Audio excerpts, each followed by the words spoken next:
I stand here at the podium and none other than the main shul of our dear and beloved White Shul. I'm looking out at a beautiful shul, but it's missing what really makes it so beautiful, so incredibly special, and that is each and every one of you. The crowds are not here. In fact, it's basically completely empty. Vayikra Moshe, this week's Parsha, Hashem called out to Moshe. Klal Yisrael, Hashem has called out, is calling out to each and every single one of us. Vayidaber Elav, Loshen Kosher. He's speaking harsh words, sending us very difficult and truly painful and challenging messages. Standing here in the White Shul that I love, that I adore so much, and you're not here. Klal Yisrael, we're not in our Batei Knesiyos, we're not filling our Batei Midrashos, our Yeshivas, our Kollalim, our Chadarim, our Beis Yaakovs, our day schools. Rather, we're currently sequestered, quarantined, isolated in our homes. People not knowing how to occupy, how to fill their time. Oftentimes not knowing how to really uplift their spirits and be happy. So I'd like to share with you a fascinating email that I received, a very powerful one indeed. Something that spoke to me and that I know will speak to each and every one of you. I was sent by Rav Baruch Rabinowitz, titled quite appropriately, The Corona Crisis. And this Rav Baruch Rabinowitz begins sharing with us how two of our children asked a very good question over the last couple of days. What would Zaidi, Olav Shalom, have said about that which we're all currently living through? The locking down of schools and of shuls and of our stores, the having to stay in our homes. What would Zaidi say? My wife Miriam, he continues, put things in perspective as she contemplated our present situation through the eyes of her dear father, Rabbi Akiva Eger Schlossel Zecher Tzadik Livrocha, and Einekol of Rav David, the Av Basin of Munkach, and the son of Rabbi Chaim Yecheskel, the Rosh HaKahal. This Rabbi Akiva Eger Schlossel was in Munkach during the war and spent 3 months hiding in a bunker and many subsequent months on the run. So what might their Zaidi have said today? He would have looked at us with those eyes and he would have said, you are restricted where to go and how many people can congregate. But you can actually stay at home and be in your own bed. You mean no bunker, no ghetto, no sleeping with animals in a barn. You mean you could go to sleep at night and expect to find yourself and your family in the very same place in the morning. Food. You have enough food in your homes for weeks to survive. You have a Costco. You don't have to ration a few grains of barley per person a day. You have water. I can't believe it. Water. You have fresh water to drink with no limit in sight. You don't have to even boil it first. You can go to a bathroom and flush away. And you don't need to use a pail in a corner with other people around. You can go outside to get food and there is food to be gotten. You can go outside to get food and you won't be shot if discovered. You mean that you could take a shower, you could take a bath with soap and shampoo and warm water too. You have talus and tefillin and you can daven as long as you want and as loud as you want. And you don't have to be afraid of being discovered by the Nazis who are going to shoot you in an instant. You can gather on your own porches. You can sing Kabbalah Shabbos. You can have a Shabbos Suda and you can have real authentic chicken soup. Not a little salt and water and leave the rest to the imagination. Real fish, fresh fish on Shabbos. cholent, challah and bread, soft and chewy bread, not hard and moldy, white and not coarse black. You can even get more than one slice of bread in a day, and you don't have to hide it from other people looking to steal every extra morsel. You can think about making plans for next month or even next year and have a very reasonable chance of keeping those plans. Heat, you can actually feel your fingers and toes when you wake up each and every morning. You have air conditioning in your homes. You don't feel suffocated by the heat and the stench. You have shoes. Shoes you have, no holes, more than one pair of shoes, really. You have Sfarim to learn from. All types of Sfarim, so you can be locked up for weeks and months and you'll never die of boredom. You have access to worldwide shiurim, by phone, by the internet, by your computer. You have a way to keep in touch with the outside world and at least know that there is, in fact, an outside world.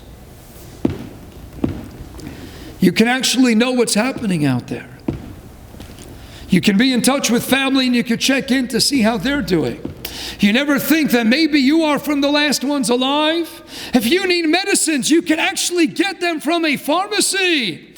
You're planning to make a Seder with real wine and real matzah. Shmura, you mean you have a choice of bakeries. You can get regular whole wheat spelt. You have enough kizesim for whatever shiur you desire, or chazanish, or chayim noah, for each and every person. You have mara, regular, pre-checked, enough for each person. You have chicken meat too. Fresh vegetables, non-moldy potatoes.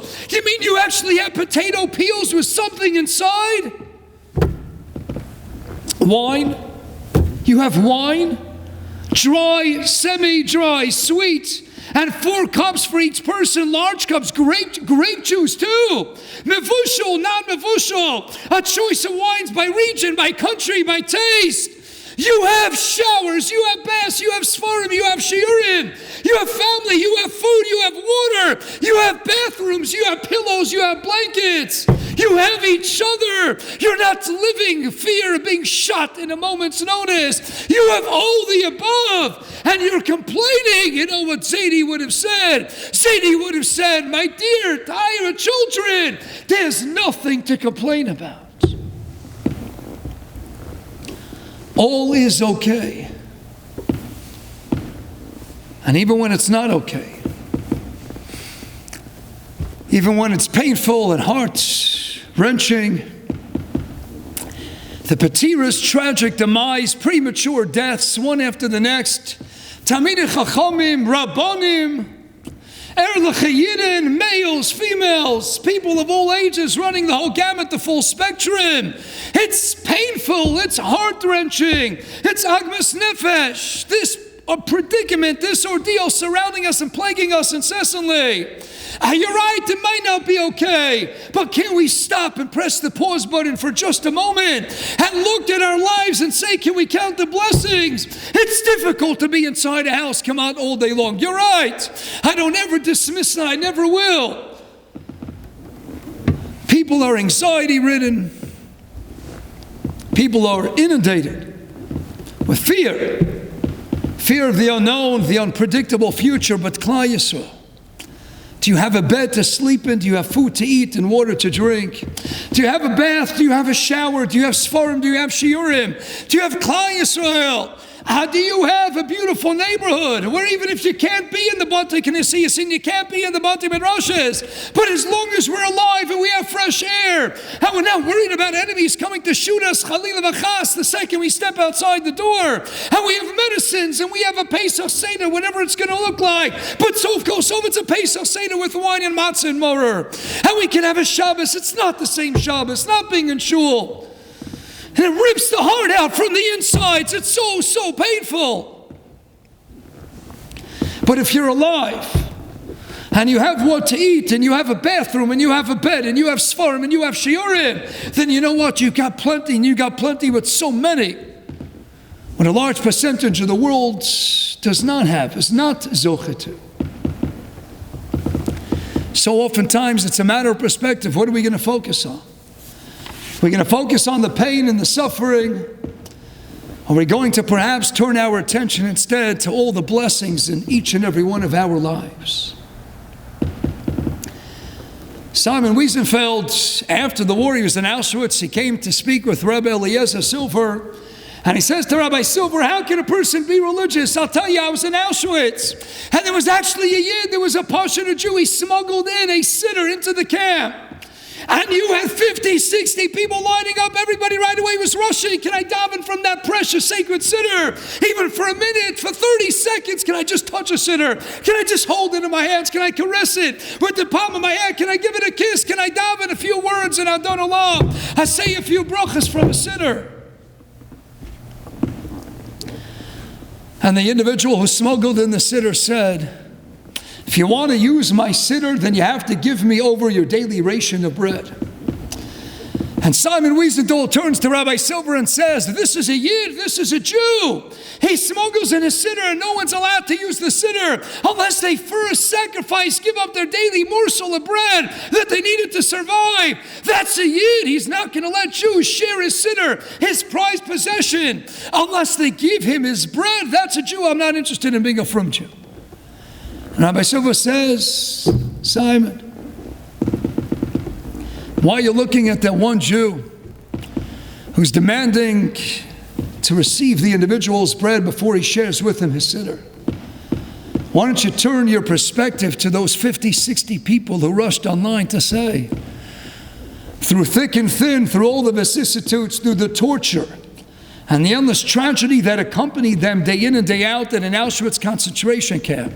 And still they stayed connected to the Almighty above. And still they loved the Kadosh Baruch Hu ad Kedei Kach, to the extent that when opportunity arose to sacrifice their daily ration of bread, to hold the sitter, to touch a sitter, to caress it, to kiss it, to daven to the Melech Malchei Malachim for 1 minute. It was kedai to give up the daily ration of bread. That's a Yiddishkeit, that's sacrifice, that's counting your blessings, that's saying, let's look at the right perspective. There are so many good things to look at. Why turn the spotlight ach v'rak exclusively on the bad? We had a Yid here in the White Shul. It was Nifter a number of years ago. He was here in the community for decades. Had a beautiful kesher with him. His name was Manny Solomon. All of us shalom, and I have to tell you that one memory that's etched, that's engraved in my heart and mind forever, is after this individual who went through not 1, not 2, not 3, but 4 concentration camps, and not just in Auschwitz, 3 others, some that treated him and tortured him even more.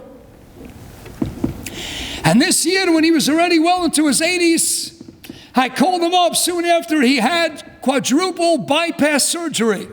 And I called him up and I said, Mr. Solomon, I'm just calling to check in. Tell me how you doing, how you feeling today? And he was crying. You could hear him crying and choking the tears, and he couldn't get a single word out. I said, Mr. Solomon, is everything okay? I said, am I calling at a bad time? Should I call back later? He says, no, Rabbi Feiner, it's okay. He says, I'm crying tears of joy. I said, what do you mean? He says, I'm looking out the window. I'm already into my 80s. I made it through 4 different concentration camps. I lost so many members of my family. I came to the States and Hashem gave me Gavaldik. I got married. I had children and grandchildren and great-grandchildren. Einiklach or Einiklach. And now I had quadruple bypass surgery, and I didn't know going into the procedure. I didn't know, am I going to make it out alive? Am I still going to be here? And I awoke the next morning and I looked out the window and I saw I'm still alive. Hashem, thank you. You have been so kind, so benevolent, so gracious.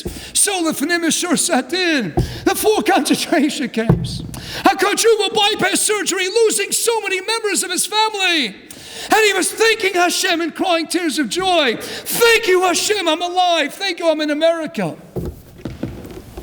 All a matter of perspective, my dear friends, Morai Verabosai. There's an article in the New York Times years ago when Harry Korn interviewed our dear and beloved Manny Solomon, Olav Shalom. In 1945, made it to the shores of America, a 16-year-old teenager, and they asked him as follows. They said, Manny, how do you like America? And Manny Solomon, as a young 16-year-old, responded as follows. I still can't believe such a world actually exists, he answered. Laughter, freedom, beds and white sheets. His voice faltered and he shook his head, unable to continue. That was our dear Manny Solomon, Olav Shalom. Laughter, freedom, a bed to sleep on. Took note of the white sheet. I don't just have a bed, it's a comfortable bed. I don't just have sheets, I have nice, clean, white sheets. To have a sheet, to have a bed, to have a little bit of laughter, to have a taste of freedom. This is someone who made it through 4 concentration camps, who lost family member after family member, who saw the horrors of what man can inflict onto another human being. Rachmana litzlan, the Germans, Yimach Shemam v'Zichram. You thought they took everything away from him. Look at what he is. Look at this Tahara Neshama. A Yid who says, Eibishter, you put me through Gehenna, through hell on earth, and I came out, and I emerged. And I'm taking note that I have a bed now, that I can laugh, that I have sheets on my bed. Klal Yisrael, you're in your homes, and it's difficult, it's painful. I grant you that, I give you that, I commiserate and I empathize. Believe me, my pain is together with you. I share ima anochi b'tzara. But you have a bed, you have a roof over your head, you have sheets, maybe even a white sheet. You have food, you have water, you have soap, you have shampoo, you have toothpaste. You have a toilet that flushes. You have people out there that know that you exist, with whom you can converse.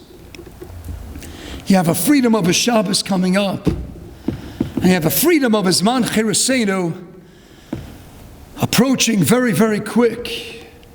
And we living in fear, not knowing what's going to be, what's our Pesach Seder going to look like. Whatever it's going to look like, Klal Yisrael, whatever it's going to look like, Ahuvai, Achai, Varei, only Hashem Yisbarach Kaviyachol knows. But there's one thing that I know, and it's the same thing that you know as well. Trust in HaKadosh Baruch Hu, because He's given us so many blessings. There's a lot to cry about. There's a lot that triggers tears cascading down the face.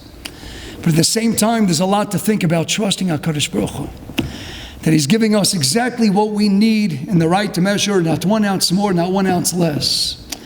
Let's never stop loving Him. Let's never stop turning our attention to the manifold blessings that we all have in life. If we're standing, if we're breathing, if we have a home, if we have a rooftop, let's count our blessings. And if Hashem sees that we're going to continue to persist and be makir tov day in and day out, thank you, Hashem Yisbarach, for all the blessings. Thank you for giving us a shul, for giving us a base furnish that we expect one day we're going to get back there, and Mitzvah will be soon. Thank you, HaKadosh Baruch Hu, for creating us. Thank you for making us your chosen people. Thank you for a Shabbos. Thank you for a Yom Tov. Thank you for letting us live another day, another hour, another minute to daven with a sitter, with a chumash, even if it might be in the privacy of our own homes. Let's never stop thanking the Ribono Shel Olam. Let's never stop that overwhelming sense of gratitude. Let's never stop loving Him. Let's never stop davening to Him. Klal Yisrael, with all the pain and all the suffering, let's manage to still hold on to that laughter, to the smiles, to the Akaras HaTov, to the hopes that have kept us alive throughout the millennia, that we have persisted, we have survived, we have endured. And we will, Be'ezah Hashem Yisbarach, continue to do so. Hold on for the ride, because sometimes it gets mighty bumpy. Hold on. And the best driver in the world, the best pilot in the world, will bring us to the best destination in the world.